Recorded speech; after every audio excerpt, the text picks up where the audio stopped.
Hello everyone, my name is Yash Punya and in this particular video we are going to look at the solution of the problem message route. This is the problem of the CSES problem set and this comes under the graph section of it. So इस problem को understand करने की कोशिश करता हूँ फिर इसका problem के सॉल्यूशन की तरफ चल देंगे हम लोग।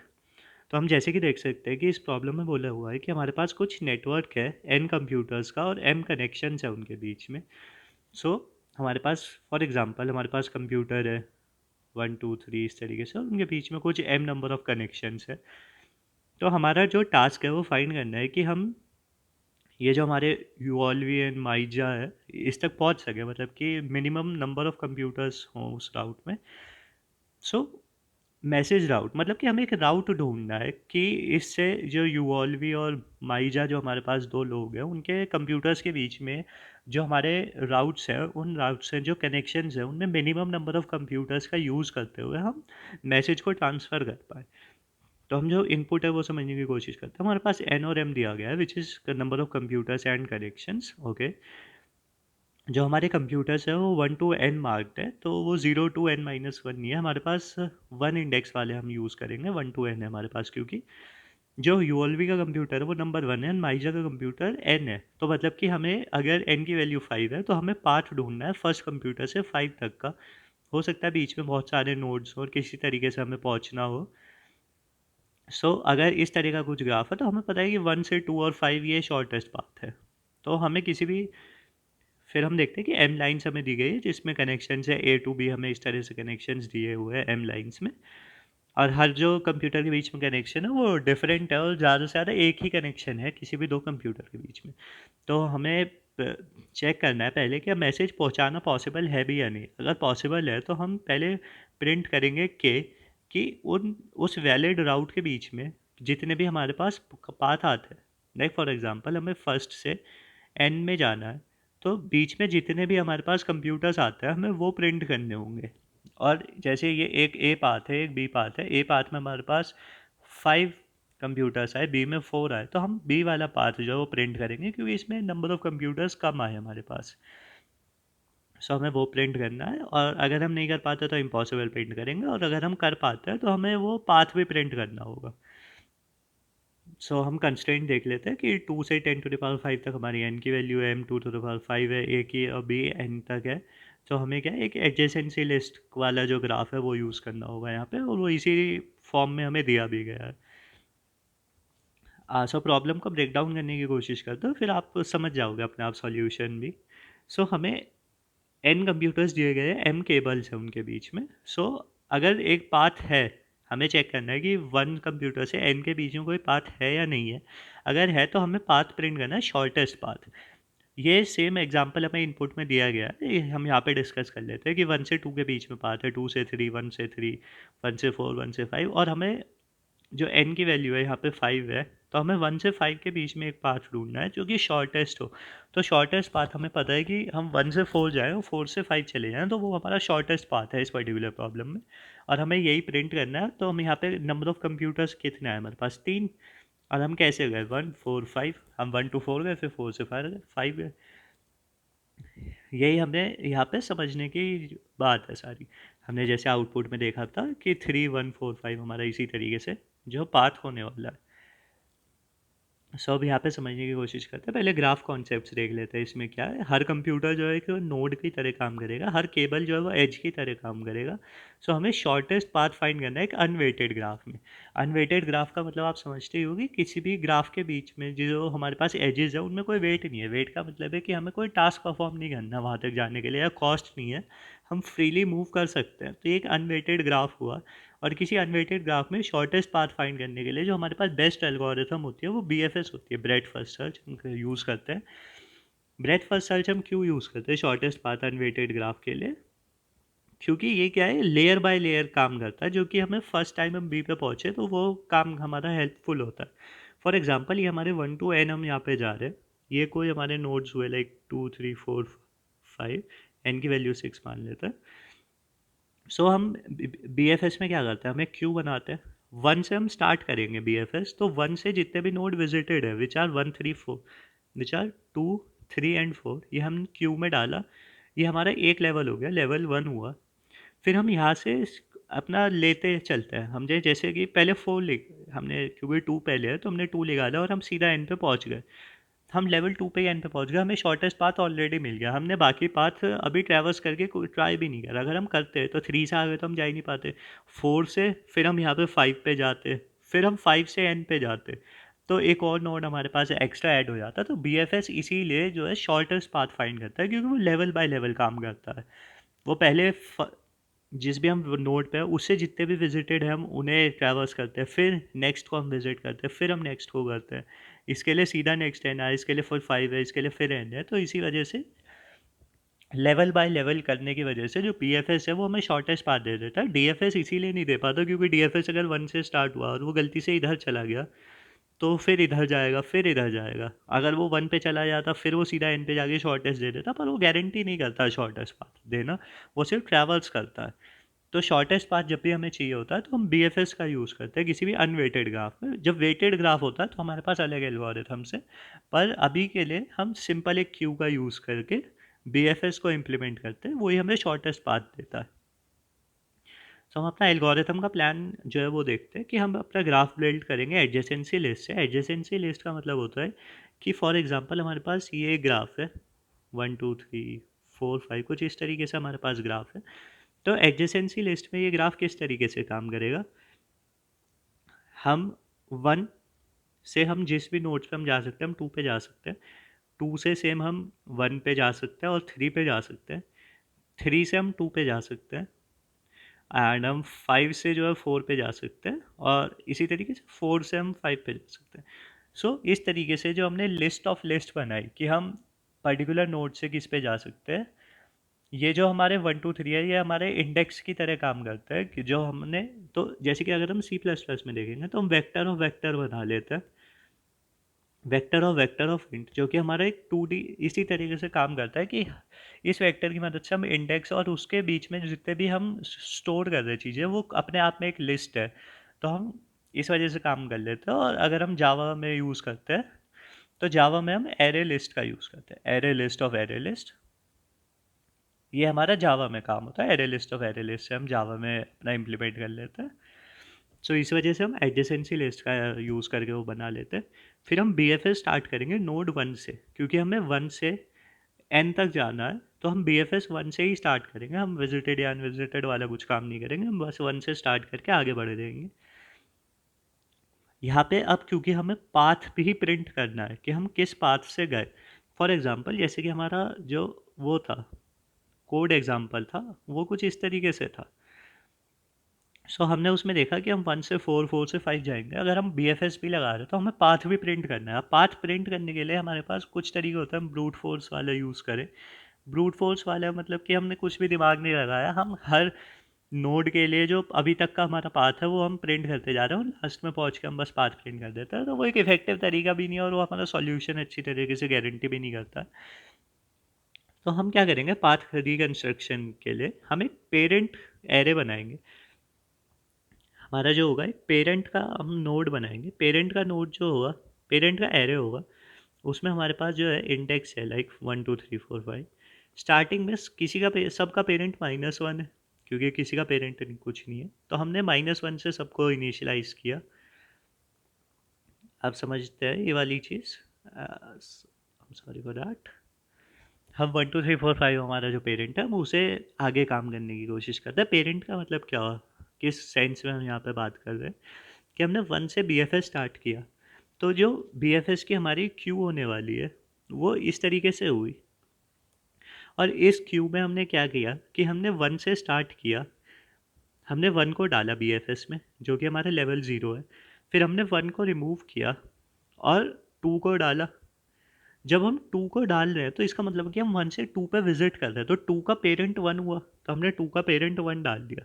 फिर हम सेम 1 से 3 पे जा गए, हमने 3 को डाला तो 3 का पेरेंट भी 1 हुआ, सेम 4 का पेरेंट भी इसी सेंस में हमारा 1 हो गया।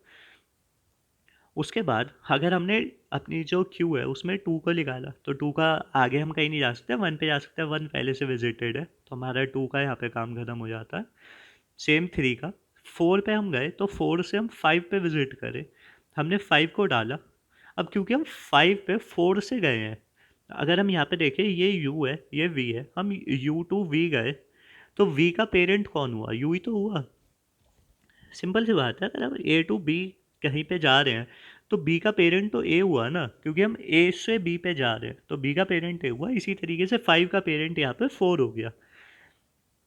तो अब जब हम पाथ प्रिंट करने वाले काम हमारा होगा, अगर हम एन पे पहुँच गए, हमारा विजिटेड हो गया है, हम 1 से स्टार्ट किए और हम एन पे पहुँच गए, तो हम क्या करेंगे, हम सिंपल बैक ट्रैक करेंगे। बैक ट्रैक करने के लिए हम क्या करेंगे, हम 5 पे हैं, हम 5 को प्रिंट करेंगे।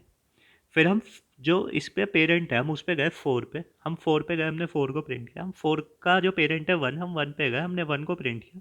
और जब हमें वाई -1 मिल गया, -1 का मतलब है कि अब इसका कोई पेरेंट नहीं है, तो हम बस यहाँ पे रुक गए और इस पाथ को रिवर्स करके 1 4 5 से हमारा पाथ जो है वो ऑलरेडी हमारे पास आ गया। अगर आप थोड़ा सा और समझना चाहें, हमने बस एक पेरेंट नाम का एक एरे बनाया।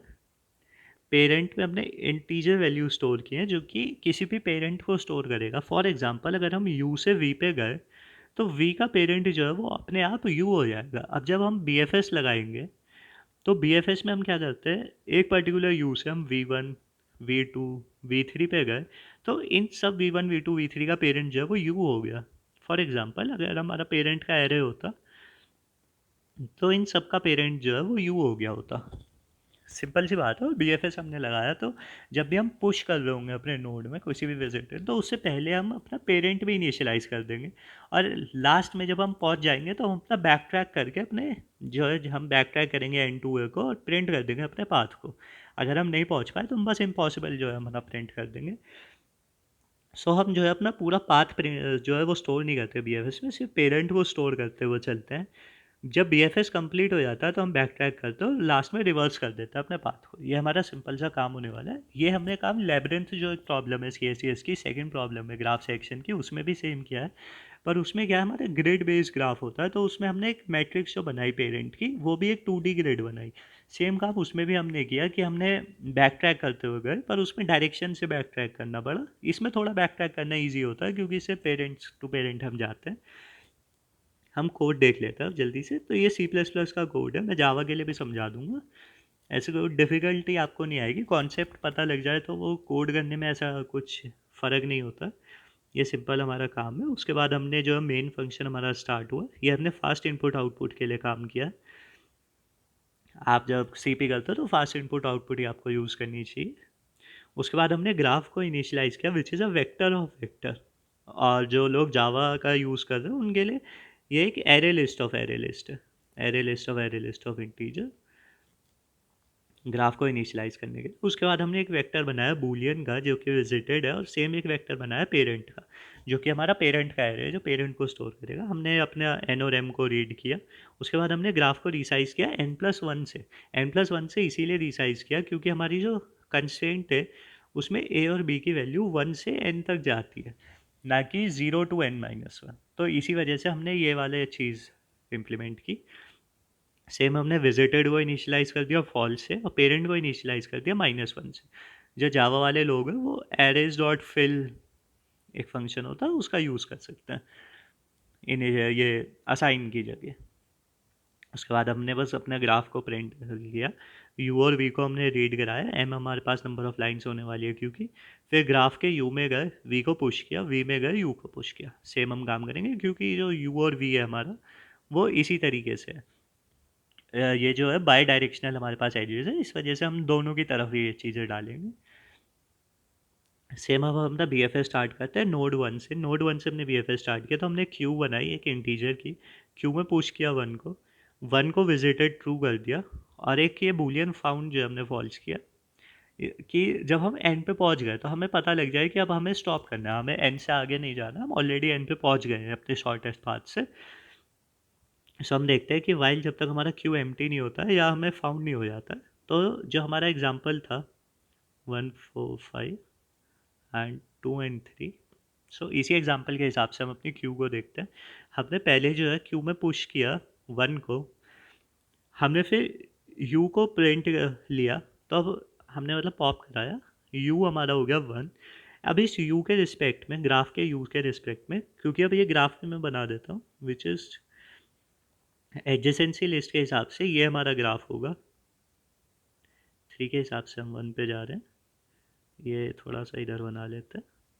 ये हमारा लेवल 0 है, यू की वैल्यू इस टाइम पे 1 है हमारा। हम 4 से 1 पे जा पाएंगे और 5 पे, एंड 5 से हम 4 पे। सो ये हमारा एडजेसेंसी लिस्ट का हमारा ग्राफ है, इस तरीके से बनेगा। हमने 1 को लिया, 1 को एक्सट्रैक्ट किया, यू की वैल्यू 1 हुई। फिर हम अपने ग्राफ में जो है वो वी की वैल्यू देखते हैं। वी की वैल्यू क्या है यहाँ पे, 2, 3 और 4 है। These are 2, 3 and 4। सो हमने देखा कि अगर वी जो है वो विजिटेड नहीं है, हम पहले वी की वैल्यू 2 लेते हैं, तो 2 विजिटेड तो नहीं है, ठीक है। यहाँ पे एक पेरेंट का एरे भी बना लेते हैं। थोड़ा सा स्पेस कम है, यहाँ पे बना देता हूँ मैं। 1, 2, 3, 4, 5। ये जो है हमारा पेरेंट का एरे है। हमने देखा विजिटेड 2 हमारा जो है वो विजिटेड हमने ट्रू कर दिया, यहीं पे मार्क कर देते हैं कि ये विजिटेड है, ये भी विजिटेड है।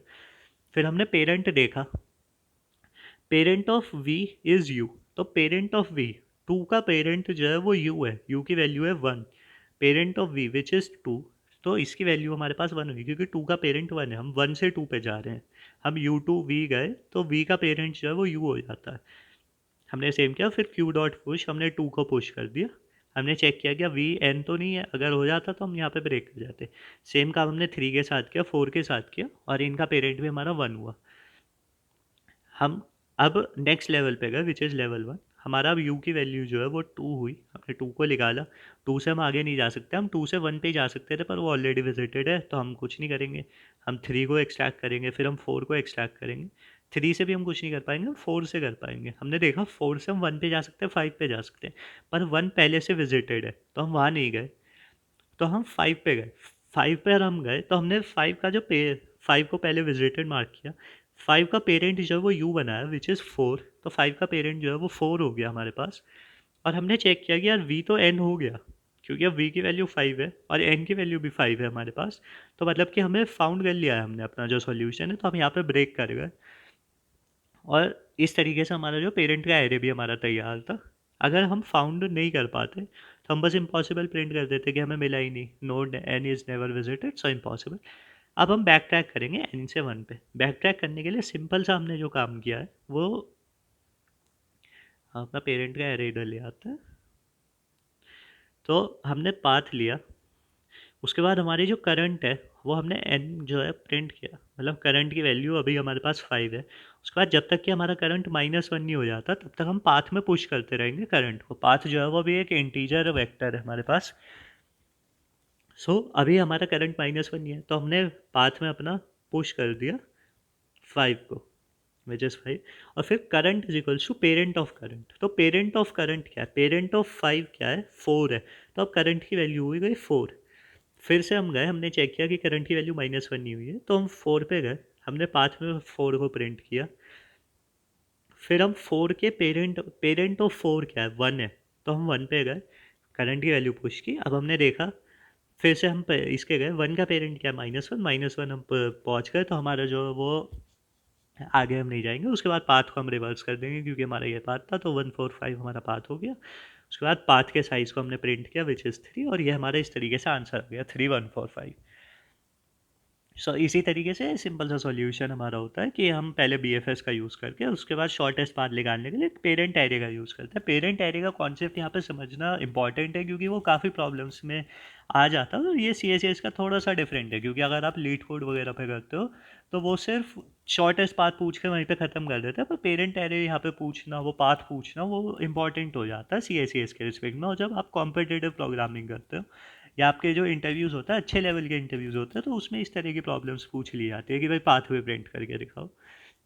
सेम हम देखेंगे, टाइम कॉम्प्लेक्सिटी हमारे पास n+m होगी, क्योंकि हमने हर सेल को एक बार विजिट किया है। और स्पेस कॉम्प्लेक्सिटी हमारी n+m होगी, क्योंकि हमारे क्यूज़ का यूज़ किया BFS के लिए। और हमारे पास कुछ ऑक्सिलरी एरेज वगैरह यूज़ हो रहे हैं, जैसे कि विजिटेड एरे था हमारा एंड ऑल, पेरेंट एरे भी यहाँ पे था। इस वजह से हमारा जो स्पेस एंड टाइम कॉम्प्लेक्सिटी यहाँ पर आ जाती है। नेक्स्ट हम देखते हैं, एक बार रिवाइज कर लेते हैं अपनी पूरी प्रॉब्लम को। हमारे पास कुछ कंप्यूटर्स थे और हमें 1 से n तक जाना था। उसके लिए कुछ डिफरेंट डिफरेंट पाथ हो सकते हैं, लाइक IJK हमारे पास 3 पाथ है, उसमें से जो शॉर्टेस्ट पाथ होगा वो हमें प्रिंट करना है। शॉर्टेस्ट पाथ का मतलब है कि जिसमें नंबर ऑफ़ कंप्यूटर्स जो है वो सबसे कम है। और फिर जो पाथ हमने लिया उसे हमें प्रिंट भी करना। प्रिंट करने के लिए शॉर्टेस्ट पाथ के लिए तो हमने BFS का यूज़ कर लिया। अब जो उसके लिए हमने पाथ को प्रिंट करने के लिए हमने एक पेरेंट एरे बना, या पेरेंट एरे में हम मान लो यू टू वी जा रहे हैं, तो वी का पेरेंट यू हुआ। सो अगर हमारे पास पेरेंट है और वी है हमारे पास, तो वी का पेरेंट यू, इस तरीके से हमने पेरेंट एरे बनाया। और इस पेरेंट एरे को एन से वन पे जाके बैक ट्रैक करके हमने अपने पाथ को प्रिंट करा लिया और लास्ट में रिवर्स करके अपने आंसर को दे दिया। सो इसी तरीके से इसका सॉल्यूशन है प्रॉब्लम का। और अगर आपको अच्छा लगा हो तो आप प्लीज़ लाइक कर देना और सब्सक्राइब कर लेना चैनल को। आपको चैनल पर और भी अच्छी अच्छी चीज़ें दिख जाएंगी, आप एक्सप्लोर करोगे।